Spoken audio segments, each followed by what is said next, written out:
Eu lembro a expressão do rosto dessa médica quando elas entraram em casa e me viram naquele tamanho. Ela falou: pastor, me desculpe, eu sou médica, eu não consigo ficar quieto. Cada vez que eu encontro o senhor está maior. E eu estou preocupada com a sua saúde. Ela olhou para mim e falou: o senhor tem feito check-up? Eu falei: fiz 1 a 2 meses atrás. E ela olha para mim e diz: e aí, tudo bem? Eu falei: tudo. Quando eu falei tudo, ela fez uma cara de quem não estava acreditando. Quando ela fez a cara de que não estava acreditando, eu falei: Kelly, pega os exames. Ela falou: não precisa pegar. Eu falei: você está fazendo a cara de que não acreditou no que eu falei. Ela falou: desculpa, é difícil acreditar que o senhor com esse peso esteja tudo bem, mas considerando que o senhor ainda é novo, eu não quero olhar o exame. Mas ainda assim ela checou. Ela falou: açúcar no sangue, diabetes, tudo em ordem, pressão alta, triglicéridos, colesterol, foi fazendo as perguntas. No final ela falou assim: quem é que fez esse check-up? Foi um cardiologista? Eu falei: foi. Ela disse: o que é que ele te falou? Eu falei: olha, ele estava meio desgostoso. Eu lembro que ele jogou o envelope com os exames na mesa, aquilo veio rodando, bateu no meu peito. Ele falou: digamos que o senhor tem mais sorte do que juízo. Não era para com um peso desse, está com tudo tão bem. E na hora, eu ainda pensei, o assunto que eu vou começar abordando, a gente tem uma espiritualização exagerada, pensei: some de Deus. Aí quando eu falei isso, ela falou: olha, desculpa, eu vou discordar do seu médico. Ela falou: o senhor não está tendo sorte, o senhor só está ganhando tempo. Ela falou uma das frases que foi parte do início do processo. Ela diz: lembre disso, que o corpo é que nem cartão de crédito. Primeiro o senhor usa e gasta, depois vem a fatura. Ela falou: por enquanto o senhor só está gastando e a conta vai chegar. Ela falou: e o senhor está gastando é muito. Essa fatura vai chegar e vai chegar alta. Dentro de mim, eu estou amarrado em nome de Jesus. 1 ano depois, minha pressão subiu. 1 ano depois da pressão, diabetes. E aí quando eu levei o choque do estado, eu entendi, não tem outra forma, tem que mudar. Então eu fui descendo, lá daquele auge dos 153. Eu lembro até hoje, quando bateu 126 quilos, normalizou a pressão e o açúcar no sangue. Quando normalizou, a partir daquele dia eu nunca mais subi além desse peso, mas de forma bem malandra eu estacionei o emagrecimento, tá bom aqui, não precisa mais. E fiquei dessa forma. Alguns dizem: pastor, eu não lembro do início, mas muita gente lembra da foto dos 126. Eu fiquei muitos anos nesse estado e foi mais ou menos nessa média de peso que eu conheci o Dr. Aldo. Daqui a pouco eu falo sobre isso, que teve um papel muito importante, né, nesse processo todo, e quero registrar publicamente, Aldo, meu agradecimento e gratidão a você. Mas durante esse período, Deus precisou trabalhar algumas questões, e a primeira desconstrução foi essa espiritualização exagerada, que tem coisas que não precisam ser espiritualizadas. Em 1 Timóteo, no capítulo 5, no verso 23, Paulo dá um conselho ao seu discípulo. Ele diz: não beba somente água, por causa das suas frequentes enfermidades no estômago. Toma também um pouco de vinho. Ele está falando: olha, você precisa cuidar. Os comentaristas acreditam que a qualidade da água era péssima. E ele está dizendo: você precisa saber dosar, né? Você precisa saber como trata o seu corpo, para que você não tenha enfermidades. Paulo tinha um ministério de cura poderoso, marcado por sinais, milagres, mas ele não disse: Timóteo, vou orar por você. E não significa que a gente não vai crer nas intervenções de cura. Agora, isso não precisa ser uma desculpa para que a gente não cuide daquilo que deveria. Segundo lugar, falei dessa ideia de um fatalismo, né, que a gente cria. E é comum você ver crentes e até não crentes, quando alguém morre, dizer assim: pois é, quando chega a hora, como se tivesse hora marcada para todo mundo morrer. Então não existe nada que possa ser feito para viver mais, e não há nada que possa ser feito para viver menos. Isso não é verdade. Olha o que diz Eclesiastes, capítulo 7, verso 17. Não seja demasiadamente perverso, nem seja tolo, porque você morreria antes da sua hora. Agora, se há uma hora certa, que não tem jeito de evitar, por que é que a própria Escritura perguntaria para alguém: por que é que você vai morrer antes da hora? E está dizendo que isso seria fruto das escolhas. Então nós não podemos achar que cada pessoa que morreu, morreu porque era a hora e não tinha nada a ser feito. Então significa que se alguém suicidou, tinha que acontecer, não tinha outra forma, era daquela maneira. Nós começamos a entrar num terreno que não é só perigoso, mas é uma relativização que prejudica todo mundo. A Bíblia tem promessas, e a Bíblia mostra que se eu e você cumprimos esses princípios, nós podemos prolongar os nossos dias. Um exemplo de vários. Paulo escreve aos Efésios, cita um dos 10 mandamentos: honra teu pai e tua mãe, para que tudo te vá bem e seja de longa vida sobre a terra. Significa que quem honra pai e mãe vive mais. Mas se é uma hora marcada, que diferença faz honrar ou não honrar os pais?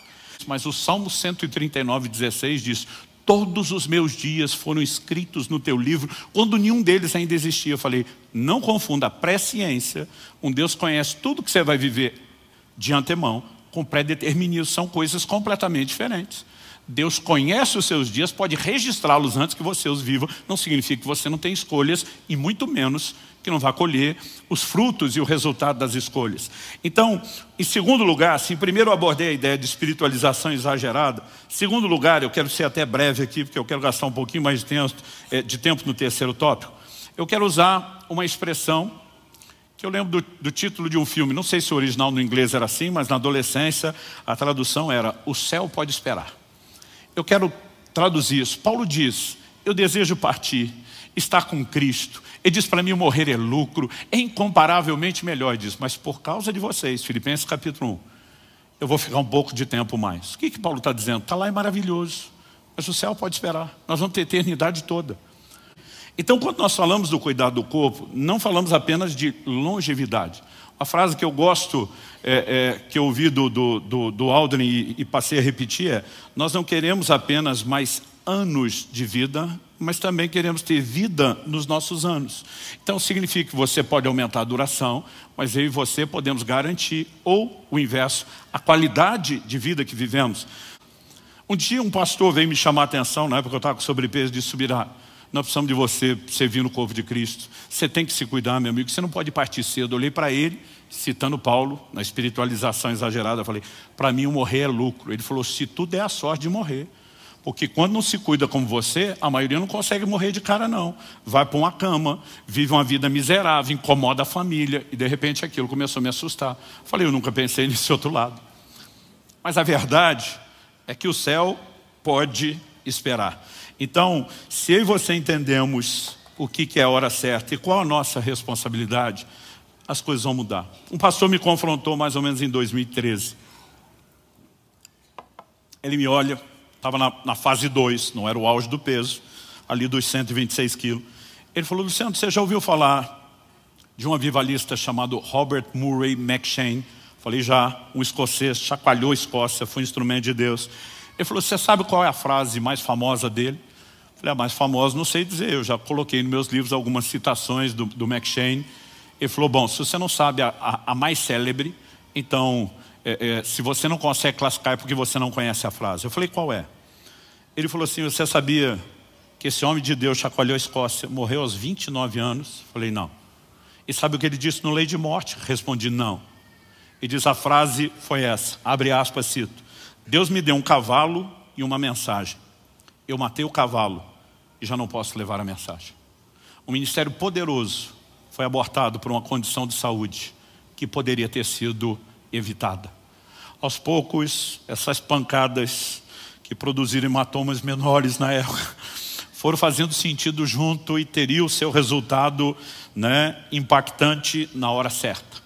Pastor, ok, não podemos viver de espiritualização exagerada, o céu pode esperar, já entendi esses dois aspectos. Quando falamos de cuidados, quais são os cuidados necessários? Então me deixa apresentar de uma forma muito resumida algumas coisas que eu tenho entendido. A primeira delas diz respeito à nossa responsabilidade. Muitas vezes a gente não percebe o quão sério isso pode ser, não só no natural, mas mesmo na mescla com o mundo espiritual. Qual foi o lugar onde o homem cede lá na primeira tentação no Éden? A tentação não se limitava à comida, mas vem mascarada por trás da comida, porque Satanás sabia o poder que isso teria. Quando Esaú vende o seu direito de primogenitura, vendeu pelo quê? Por um prato de lentilha. O livro de Números diz no capítulo 11 que quando o povo tem saudade do Egito, o lugar da escravidão de onde Deus os libertou, qual era o elo emocional com a escravidão? Saudade da comida. Quando você olha para o próprio Jesus sendo tentado por Satanás no deserto, qual foi a primeira tentação? Transforma essas pedras em pães. A comida está sempre por lá. Em Filipenses 3, Paulo fala daqueles cujo Deus é o ventre. Ou seja, uma idolatria, algo concorrendo com o lugar de Deus e que diz respeito à forma como eu e você nos relacionamos com a comida. A mesma Bíblia que ensina descanso, que não pode ser negligenciado, fala contra a preguiça. Eu e você precisamos entender que não dá para transitar de um extremo para o outro dizendo é tudo a mesma coisa, porque não é. Então, há momentos onde eu e você precisamos reconhecer qual é a hora de um banquete, um deleite, mas nem toda refeição tem que ser festa e deleite. O Senhor Jesus, quando envia os discípulos, diz: comei de tudo o que puserem diante de vocês. Gente, durante anos, para mim o texto de Jesus era comei tudo. É sério, eu nunca parei para pensar, comer de tudo é a variedade de alimentos. Muitas vezes eles chegariam em lugares para pregar o evangelho, onde as pessoas ofereceriam algo, e culturalmente, hoje isso é um problema menor do que na antiguidade, ou menor aqui no Brasil do que em outros países. Se você recusa o alimento, você fechou a porta ao evangelho, né? Então Jesus disse: comei de tudo. Durante anos eu acreditava que era comer tudo. Alimentação é algo sério, eu não vou entrar no elemento científico, mas gente, o intestino tem sido chamado pelos médicos, pela ciência, de o segundo cérebro. Todo o seu sistema de imunidade, ele é determinado pelo seu intestino, praticamente. Vou dizer todo, mas de forma bem abrangente. O equilíbrio hormonal. A maior parte das doenças hoje provém de uma alimentação errada. Por que é que a morte foi parar na panela? Apesar de com Deus a gente usar um linguajar respeitoso, minha vontade é dizer, por causa da ignorância daquele camarada que não sabia o que estava botando na panela. E o Senhor falou comigo: quanta ignorância de vocês hoje não está colocando morte na panela e no prato de vocês. A maioria de nós não tem noção do que a gente come, do efeito que isso produz, e a gente tinha que ter um mínimo de entendimento. A quantidade de alimentos processados, industrializados que você comemos, a quantidade de produto químico que a gente bota para dentro, conservante, saborizante, aromatizante, né? A lista vai longe. A maioria de nós não tem noção do que tem feito. Mas a pergunta é, se temos a responsabilidade de cuidar do corpo, será que eu e você não deveríamos, como parte dessa responsabilidade, se atualizar um pouquinho mais? Evidente que sim. Segunda coisa, que é uma das áreas de cuidado, eu quero passar rápido aqui, mas não posso deixar de tocar. Não é o problema de todos. Tem gente que não tem problema nessa área e tem nas outras. Mas diz respeito à questão do sobrepeso. É o jeito mais bonito da gente falar aí do excesso de peso. O Espírito Santo falou comigo: nenhuma sobrecarga é sábia. O jeito que ele falou, eu sabia que ele ia falar algo diferente. Eu já parei, fiquei pronto para anotar, esperando que fosse alguma coisa sobre a vida da igreja. E depois de dizer nenhuma sobrecarga é sábia, ele me disse: nem o seu excesso de peso. Esse foi um dos primeiros confrontos de Deus, já na fase 2, não era nem na fase 1. E de repente eu começo a pensar, se você edifica um prédio e não faz fundamentos que comportem o prédio, o que é que vai acontecer? Se não desmoronar, vai dar uma entortadinha como a torre de Pisa. Se você decide usar um automóvel, seja de um carro, uma caminhonete, um caminhão, e carregar mais peso do que a suspensão suporta, qual é o final dessa história? Mesmo a embarcação, se colocar mais peso do que pode, ela vai afundar ou naufragar. Agora, se para nós isso tudo é tão claro, como é que a gente vai deduzir que pode passar uma vida, anos com excesso de peso, achando que isso não produz dano ou resultado no corpo? E não estou nem falando só de sobrecarga nas juntas. Vamos falar da sobrecarga ao coração, ao sistema cardiovascular. É por isso que obesidade e pressão alta andam juntos. Vamos falar de diabetes. E a história vai longe. Então, assim, hoje nós vivemos uma epidemia mundial de obesidade. Todo mundo acha que está bem.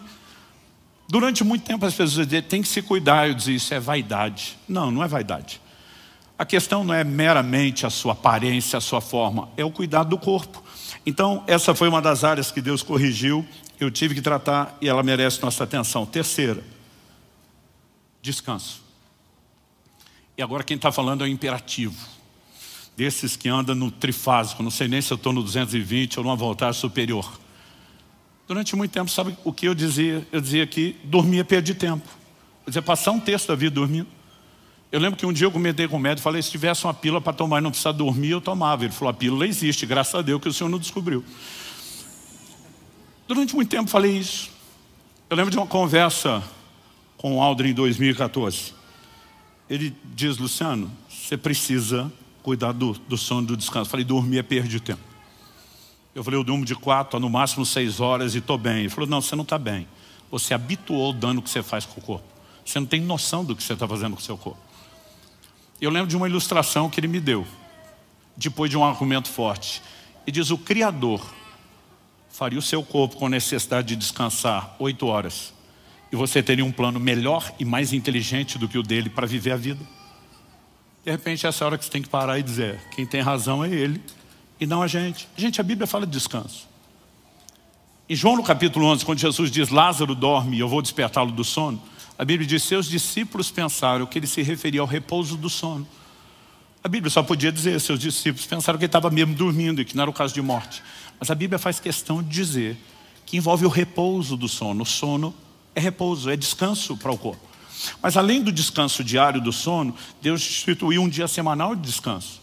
Além do dia semanal de descanso, a cada 6 anos de trabalho na terra, o 7º era um dia de descanso. Você sabe por que o povo ficou 70 anos na Babilônia? Deus diz, a terra está cobrando os sábados. Tudo aquilo que eu e você fazemos, desrespeitando os princípios que Deus estabeleceu, a conta chega depois. A fatura do cartão de crédito que você está lá passando, ela vai chegar. É uma questão de tempo. E ele olha para mim e diz, você já conheceu alguns daqueles parques de Orlando? Eu falei, já. Ele falou, não é tudo lindo e maravilhoso? Eu falei, é. Ele falou, alguma vez você viu alguém dando manutenção, limpando? Pensei. Falei, nunca. Eu mesmo fiquei surpreso. Falei, como é que com aqueles milhares de pessoas, aquela estrutura toda, não existe limpeza ou manutenção?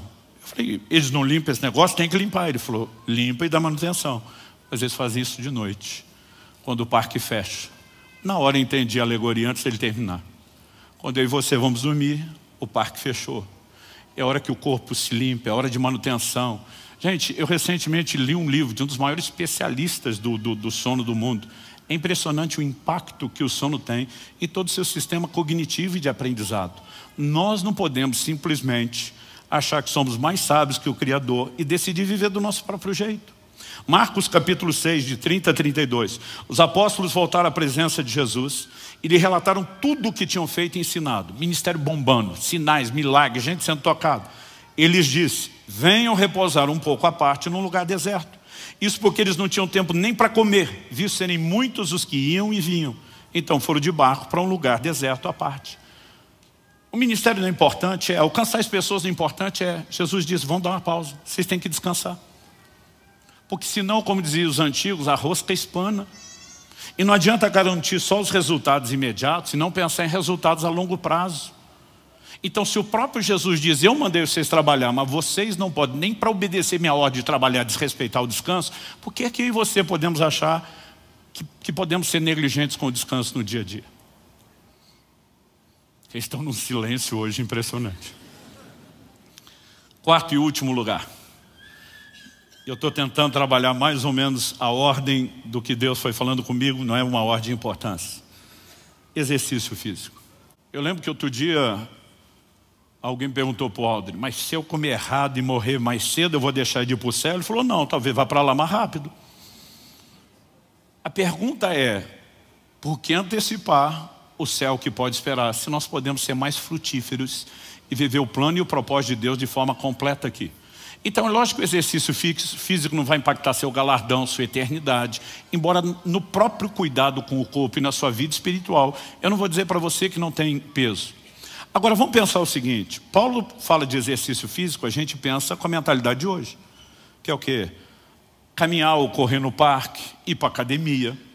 Mas você precisa pensar que hoje a gente precisa de academia e das outras coisas, porque nossa vida, pelos confortos da modernidade, ela se tornou sedentária. As pessoas daquela época, quem Paulo escreve, ninguém era sedentário. Era impossível ser sedentário naquela época. Eles não tinham automóvel, não tinham bicicleta, né? Animais para transporte eram usados em momentos pontuais e longas jornadas para quem tinha. Então, você precisa entender que todo mundo tinha um movimento. Eu tenho um controle no meu relógio da quantidade de passos para saber se eu me movimentei o mínimo possível. Então, às vezes eu estou esperando no aeroporto, eu fico indo e vindo e olhando. Se não der para exercitar hoje, que pelo menos eu ande o mínimo. Ninguém tinha problema com isso na época. Todo mundo andava mais do que o mínimo, por causa das distâncias. O trabalho todo era físico, gente. Eles não tinham trabalho do escritório, como eu e você hoje passamos o dia sentado no ar-condicionado, né, fisicamente falando, não fazendo muita coisa. Então todo mundo trabalhava a terra para tirar o seu sustento, tinha que plantar e colher, tinha que cuidar dos animais, o trabalho era físico. Não existia essa ideia do negócio da construção civil que nós temos hoje. Todo mundo tinha que construir sua própria casa com as mãos, tinha que fazer os seus móveis com as mãos, ou seja, não existia sedentarismo. E para esse povo que já tinha um mínimo de movimento, quando Paulo diz assim, o exercício físico para pouco é proveitoso, a palavra que ele usa no grego, ginásia, de onde vem ginásio e academia que nós temos hoje. Do que Paulo estava falando, da cultura greco-romana, de exercitar-se fora, além da movimentação do dia a dia. Era uma cultura que fomentou o que hoje eu e você vamos chamar de vaidade, que é o culto ao corpo, mas era um nível de exercício além do comum. E Paulo está dizendo, mesmo esse além do comum, para quem não é sedentário, tem proveito. Então como é que hoje eu e você vamos decidir que não tem proveito? E essa foi uma área que Deus precisou trabalhar muito forte na minha vida. Eu tinha uma limitação, vocês lembram, 3 anos atrás de eu passar aqui 2 meses pregando sentado por conta de uma operação que eu fiz no joelho para poder voltar a me exercitar. E eu tive que decidir organizar minha vida. Eu vejo um monte de gente dizer, não tenho tempo. Eu digo, não, você não tem prioridade, o que você tem tempo dá um jeito. Hoje entre os 4 cultos, agora à tarde, eu me organizei ao longo do tempo, eu tenho academia dentro de casa. E eu vou treinar no mínimo 1 hora, talvez 2 horas. Quando você entende importância, você se organiza. Quais são os resultados? Você passa a ter uma vida saudável. Os neurologistas estão dizendo isso com a clareza de documentação, material científico, pesquisas como nunca antes, que a melhor prevenção para demência na velhice não é só, vou aprender outra língua, vou escutar música, vou fazer os jogos mentais, eu tento fazer essas coisas todas. Mas o que mais garante a neuroneogênese, formação de novos neurônios, cardio, exercício cardiovascular, a irrigação sanguínea no cérebro. Nós precisamos entender a importância disso. Os médicos, os cientistas estão anunciando que nós vamos viver a maior epidemia de demência jamais vista, por alimentação errada e por falta de exercício. Então, assim, a pergunta é, eu e você não podemos ter uma mentalidade de investimento na nossa velhice? Por que não? Ok, pastor, é só o cardio? Também não. Se você quiser garantir mobilidade, não só o equilíbrio básico, mas mobilidade na velhice, você também vai precisar do anaeróbico, ou seja, musculação. Então, nós precisamos entender a forma e a maneira, né? E procurar corresponder com cuidado do corpo que se estenda a todas as áreas. Para terminarmos, ninguém consegue mudar tudo da noite para o dia. Até porque a mudança é um processo. Você não muda comportamento sem mudar primeiro seus valores. Você pode repetir isso comigo? Diga, não se muda comportamento sem mudar primeiro os valores. E, gente, os valores não mudam todos da noite para o dia.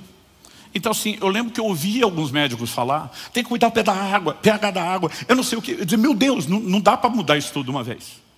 Mas você pode começar de forma gradual. Então eu comecei retirando tudo aquilo que era escandalosamente mais danoso, criei o hábito com isso, depois você pode ir ajustando, mas ao mesmo tempo nós precisamos de uma mudança de mentalidade. É por isso que nós estamos domingo passado e esse, pilhando você, queremos que você adquira os livros, porque não adianta ouvir isso uma vez. Eu me lembro quando em 2014 eu conheci o Aldrin, sentei na frente dele para uma conversa. Fiz o exame, eu brinco que ele tem uma máquina, um scanner lá que parece coisa espiritual, de tanto detalhe que revela da sua vida, dos seus hábitos. E quando terminou, estava na fase 2, dos 120 e tantos quilos. Falei, doutor, muito ruim? Ele falou, melhor do que eu esperava. Olhando o seu tamanho e o seu peso. Mas ele olha para mim e diz assim, graças ao ortomolecular que te pegou 2 anos e meio atrás, te passou a suplementar com isso e isso. Eu pensei, como é que ele sabe o tempo e o que eu estou tomando? Eu falei, não pode, que o senhor viu isso tudo nessa máquina. Ele falou, a máquina acusou a resposta de melhora e percebendo o seu peso e o resto dá para imaginar que você não cuida tanto de si, então a gente elimina e entende que essa curva foi uma mudança alimentar. É onde eu tinha começado. Mas naquela hora ele olha para mim e eu falei, não, realmente, minha mentalidade vem mudando, eu comecei a entender isso, aquilo. Ele olha para mim e diz, Luciano, eu sou um pregador. Além de médico, também sou pastor, um pregador. Não prego tanto quanto você nessa agenda intensa, mas prego. Ele falou, para mim, algo frustrante. Me diz se você partilha do sentimento. É ver gente que vem à frente no apelo, chora, diz, eu vou mudar. Mas no meio da semana já esqueceu aquilo. Eu falei, realmente é frustrante. Ele falou, pois é assim que eu me sinto com você do outro lado da mesa. Deus está trabalhando em mim, eu vou mudar. E daqui a pouco você sai daqui e parece que não vai lembrar mais nada. E aquilo me chocou, porque ele me pegou pelo gancho emocional.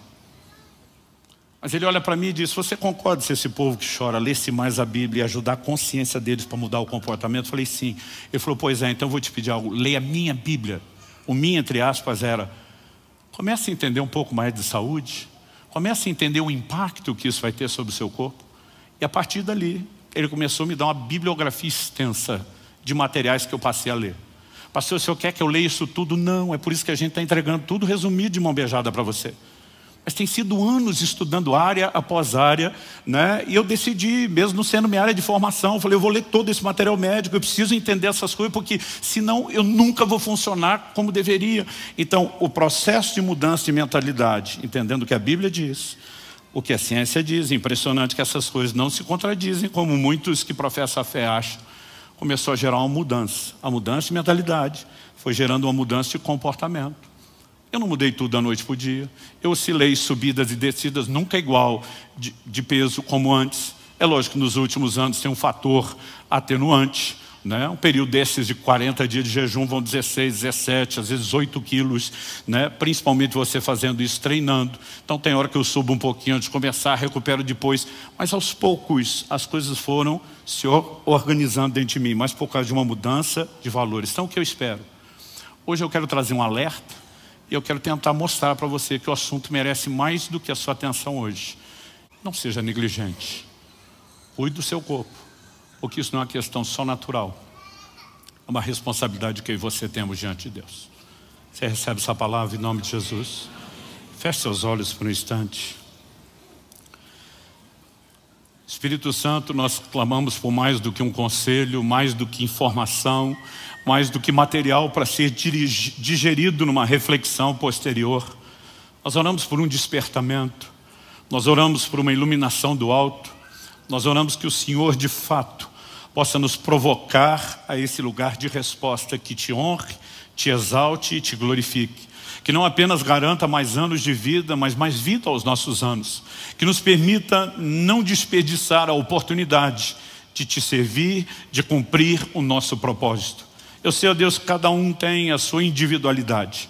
Eu sei que cada um precisa, ó Deus, de ajustes específicos. E eu oro que o Senhor, de forma personalizada, aplique a sua palavra no coração de cada um. E nos ajude nesse processo de mudanças, para que possamos de fato te honrar em todas as áreas, na integralidade da vida cristã, espírito, alma e corpo. É a minha oração por cada um dos meus irmãos e irmãs nesse lugar, por aqueles que nos acompanham pela internet, ao vivo ou posteriormente com essa palavra gravada. Eu oro pelo início de uma nova história, em nome de Jesus e para a glória de Deus. Se você crê e concorda, diga amém. Amém. Glória a Jesus.